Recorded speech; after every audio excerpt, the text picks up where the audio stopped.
नमस्कार। न्यूज के चौधरी में आप सबका स्वागत है। मैं वीरेंद्र चौधरी एक बार फिर से आपके सामने हाजिर हूं एक नए सवाल के साथ। सवाल है, क्या डॉक्टर मनमोहन सिंह को भारत का आर्थिक सुधारक प्रधानमंत्री कहा जा सकता है? आइए इसी सवाल पर देखते हैं न्यूज के चौधरी। पूर्व प्रधानमंत्री डॉक्टर मनमोहन सिंह का 26 दिसंबर 2024 को दिल्ली के all India institute of medical sciences में निधन हो गया। डॉक्टर मनमोहन सिंह भारत के आर्थिक प्रगति, आर्थिक विकास के वो प्रहरी हैं जिन्होंने 50 के दशक से लेकर आज तक भारत के आर्थिक विकास और प्रगति के बारे में अपने अपने तरीके से कार्य करते रहे। उन्होंने अपना प्रोफेशनल जीवन एक प्रोफेसर से शुरू किया पढ़ाई के बाद, और प्रोफेसर से यात्रा शुरू करके वो भारत के प्रधानमंत्री यानी प्राइम मिनिस्टर बने। यानी doctor Manmohan Singh from professor to prime minister. अद्भुत यात्रा, अनोखा यात्रा। और इस तरह की यात्रा का इतिहास हमें एक मिलता है अमेरिका में भी, जब वहाँ के 28वें president of America doctor Woodrow Wilson, जिन्होंने अपने प्रोफेशनल जीवन की यात्रा शुरू की थी प्रोफेसर से, और प्रोफेसर से प्रेसिडेंट तक पहुंचे। जैसा डॉक्टर मनमोहन सिंह ने आर्थिक सुधारों के लिए कार्य किया, वैसा ही डॉक्टर वुड्रो विल्सन ने भी किया।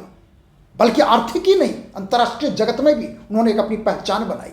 उसी प्रकार डॉक्टर मनमोहन सिंह ने भी भारत के विदेश नीति हो, भारत की अर्थनीति हो, सबको प्रभावित किया।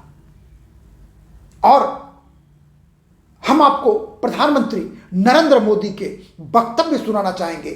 सुनिए प्रधानमंत्री नरेंद्र मोदी ने डॉक्टर मनमोहन सिंह के बारे में क्या कहा। आइए सुनते हैं। डॉक्टर एक मिनट। हाँ जी। वो प्रधानमंत्री डॉक्टर मनमोहन सिंह जी के निधन ने हम सभी के हृदय को गहरी पीड़ा पहुंचाई है। उनका जाना एक राष्ट्र के रूप में भी हमारे लिए बहुत बड़ी क्षति है। विभाजन के उस दौर में बहुत कुछ खोकर भारत आना और यहां जीवन के हर क्षेत्र में उपलब्धियां हासिल करना ये सामान्य बात नहीं है।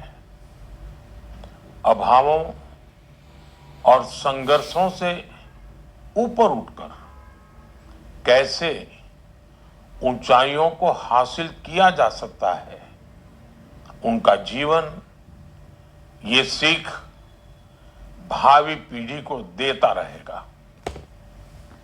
एक नेक इंसान के रूप में, एक विद्वान अर्थशास्त्री के रूप में और रिफॉर्म्स के प्रति समर्पित लीडर के रूप में उन्हें हमेशा याद किया जाएगा। एक अर्थशास्त्री के रूप में उन्होंने अलग अलग स्तर पर भारत सरकार में अनेक सेवाएं दी। एक चुनौतीपूर्ण समय में उन्होंने रिजर्व बैंक के गवर्नर की भूमिका निभाई। पूर्व प्रधानमंत्री भारत रत्न श्री पीवी नरसिम्हा राव जी की सरकार के वित्त मंत्री रहते हुए उन्होंने वित्तीय संकट से घिरे देश को एक नई अर्थव्यवस्था के मार्ग पर प्रशस्त किया। प्रधानमंत्री के रूप में देश के विकास में और प्रगति में उनके योगदान को हमेशा याद किया जाएगा।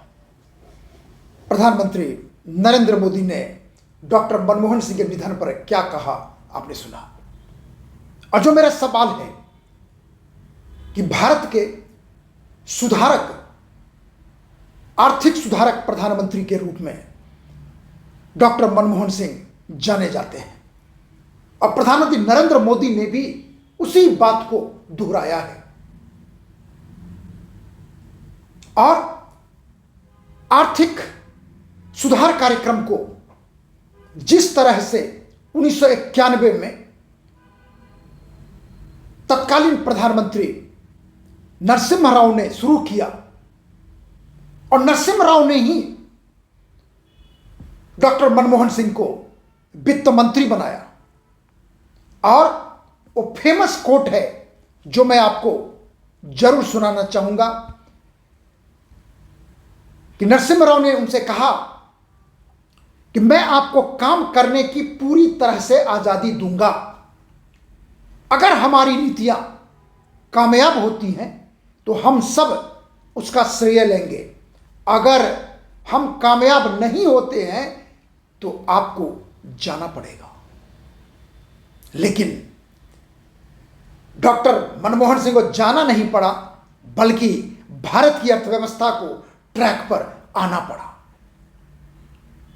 और 5 वर्ष तक 1991 से लेकर 1996 तक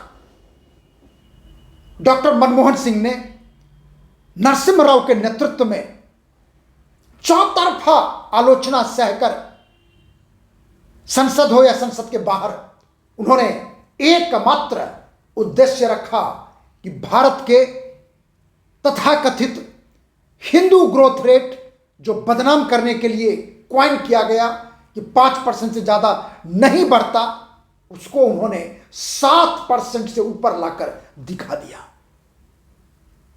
आलम यह था कि 1991 में भारत के रिजर्व में फॉरेन करेंसी सिर्फ इतने बचे थे कि 2 सप्ताह का कार्य हो सकता था। कार्य यह होता है कि अंतर्राष्ट्रीय बाजार में जब हम तेल खरीदते हैं, चाहे कोई देश तेल खरीदता है, तो उन्हें डॉलर में पेमेंट करना पड़ता है, और उसके लिए हमारे पास सिर्फ 2 सप्ताह के पैसे रह गए थे। और उस पृष्ठभूमि में नरसिम्हा राव के नेतृत्व में डॉक्टर मनमोहन सिंह ने आर्थिक सुधार कार्यक्रम शुरू किया। और आपको मैं बताऊं, जब पहला बजट 1991 का आया तो जो नेहरूवियन पॉलिसी था, जो नेहरूवियन इकोनॉमिक्स था, जो सोशलिज्म था, लाइसेंस राज था, उस सब को डॉक्टर मनमोहन सिंह ने नरसिम्हा राव के नेतृत्व में तिलांजलि दे दी। और 5 ऐसे प्रमुख रिकमेंडेशन को लागू कर दिया गया जिसने भारत की अर्थव्यवस्था को ट्रैक पर लाने का प्रयास किया। आप भी जानना चाहेंगे, फेमस है LPG, यानी liberalisation, privatisation and globalisation. Economy को खोलो, लिबरलाइजेशन, लाइसेंसिंग राज खत्म करो, प्राइवेटाइजेशन, कंपटीशन लाने के लिए प्राइवेटाइज करिए, प्राइवेट सेक्टर को प्रमोट कीजिए, और अंतर्राष्ट्रीय बाजार से हमें जुड़ना है, विदेशी मुद्रा लाना है। तो ये 3 वर्ड ऐसे वर्ड थे जो 1991 के बजट में पिरो दिया गया। और 5 ऐसे रिकमेंडेशन थे जो नरसिम्हा राव के नेतृत्व में डॉक्टर मनमोहन सिंह ने लागू किया। वो क्या है 5 recommendation? Number 1, removal of licence Raj. Licence Raj finish, जरूरत नहीं है। जिस लाइसेंस राज ने करप्शन को जन्म दिया भारत में, उस लाइसेंस राज को, जिसने कंपटीशन नहीं होने दिया, जिसने हेल्दी इकोनॉमिक एनवायरनमेंट नहीं बनाया, हटा दिया गया। FDI पॉलिसी में भारी बदलाव किया गया कि सारे सेक्टर में हम किसी तरह से पूरी दुनिया से फॉरेन डायरेक्ट इन्वेस्टमेंट कराएंगे, जिससे विदेशी मुद्रा और इन्वेस्टमेंट बढ़ेंगे। तीसरा, रिडक्शन ऑफ इंपोर्ट टैरिफ्स।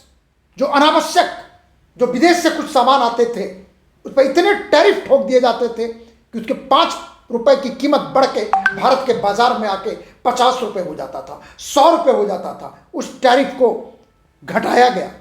चौथा, financial sector reform. Financial sector reform था कि प्राइवेट बैंक को बढ़ावा दिया गया। आज जो आप देख रहे हैं आईसीआईसीआई बैंक, एचडीएफसी बैंक, सब 91 के बाद का पैदाइश है। आज जो आप देख रहे हैं इंटरेस्ट रेट ऊपर नीचे होता है, ये सारे सिस्टम उस समय के देन है। पांचवा, privatisation of public sector undertakings. Public sector undertakings के नाम पे हजारों हजार करोड़ सरकार के नुकसान का केंद्र बन गया और इसलिए सरकार ने एक नया पॉलिसी शुरू किया, डाइवेस्टमेंट। यदि मान लीजिए कोई पब्लिक सेक्टर अंडरटेकिंग में 100 रुपए का बिजनेस है तो उसमें 40 रुपए डाइवेस्ट करके प्राइवेट सेक्टर को दिया गया और उससे जो पैसा आया उस पैसे को सरकार ने इंफ्रास्ट्रक्चर में लगाना शुरू किया। तो कुल मिला के ये 5 ऐसे कठिन निर्णय लिए गए जिसके आधार पर भारत की अर्थव्यवस्था ट्रैक पर आना शुरू हुआ।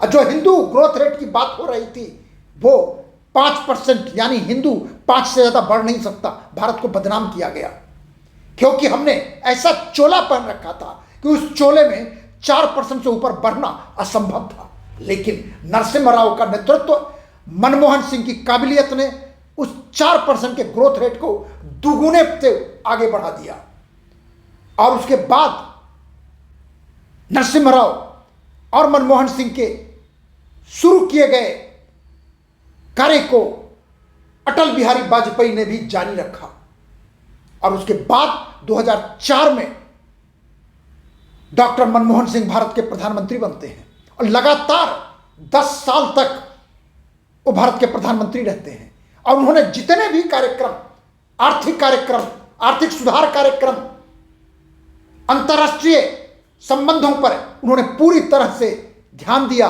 जोर दिया और उसका परिणाम है कि आज सारी दुनिया, सारा समाज और भारत डॉक्टर मनमोहन सिंह को याद कर रहा है और कहता है कि भारत का आर्थिक सुधारक, reformer prime minister doctor Manmohan Singh हैं। और यदि हम आपको, उन्होंने दर्जनों ऐसे काम किए। देखिए राजनीति होती है, यहां पर मैं राजनीति की बात नहीं कर रहा, इसलिए उस पक्ष को मैं छोड़ रहा हूं। शुद्ध करके मैं रिफॉर्मिस्ट प्राइम मिनिस्टर की बात कर रहा हूं, इकोनॉमिक रिफॉर्म्स की बात कर रहा हूं। तो यदि आप वो देखेंगे तो हमें इस बात को देखना होगा कि आखिर डॉक्टर मनमोहन सिंह के 5 साल वित्त मंत्री और 10 साल प्रधानमंत्री के सबसे बड़ी उपलब्धि क्या है। सबसे बड़ी उपलब्धि मेरे हिसाब से 6 है। पहला, 1991 में अर्थव्यवस्था में उदारीकरण, अर्थव्यवस्था में वैश्वीकरण, अर्थव्यवस्था में निजीकरण की शुरुआत। यदि वो ना हुआ होता तो आज जो भारत का चित्र हम देख रहे हैं वो नहीं होता।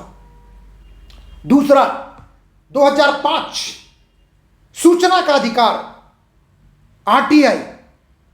आरटीआई ने एक हद तक सिस्टम में ट्रांसपेरेंसी दिया और उस कानून को पास करने का क्रेडिट डॉक्टर मनमोहन सिंह को जाता है। तीसरा, रोजगार गारंटी योजना, मनरेगा, गरीबों के रोजगार के लिए 100 दिन के जो रोजगार की गारंटी, जिनके हाथ में 100 दिन के रोजगार है, वो इतना बड़ा रिवॉल्यूशन लाया पूरे देश में कि देश के कोने कोने में मनरेगा ने अपना जाल बिछाया और आम जनता को, गरीब जनता को सीधे सीधे फायदा पहुंचाने का प्रयास किया।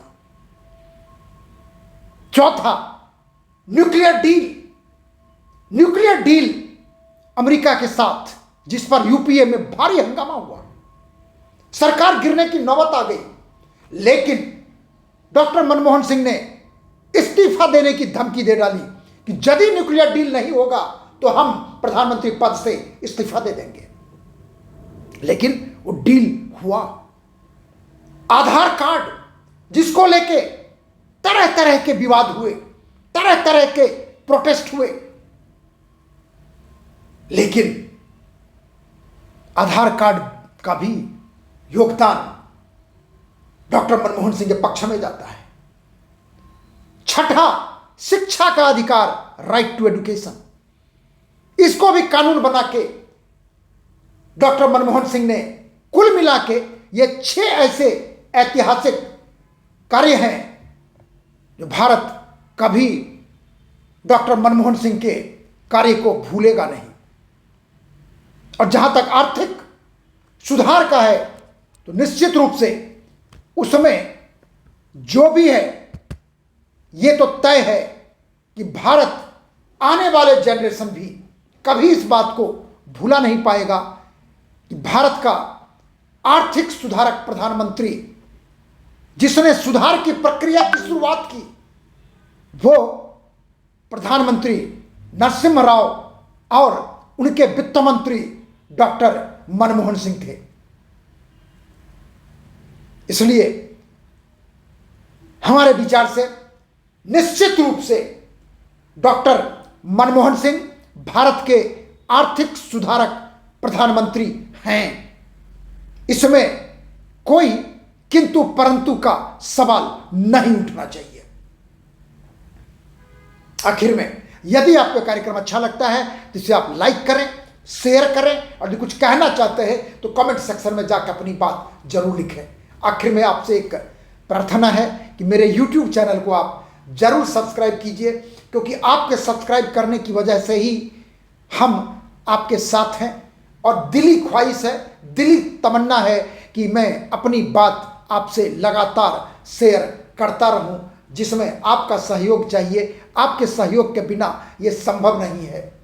इसलिए फिर से मैं दोहराता हूं कि मेरे YouTube चैनल को आप जरूर सब्सक्राइब कीजिए, कमेंट कीजिए और अपनी बात लिखिए। हमसे आप सहमत नहीं हैं, मैं उतना ही आदर करूंगा जितना कि आप सहमत हैं। आपके विचार महत्वपूर्ण हैं। आइए देखिए मेरा कार्यक्रम, कीजिए सब्सक्राइब मेरे चैनल को। बहुत बहुत धन्यवाद। नमस्कार।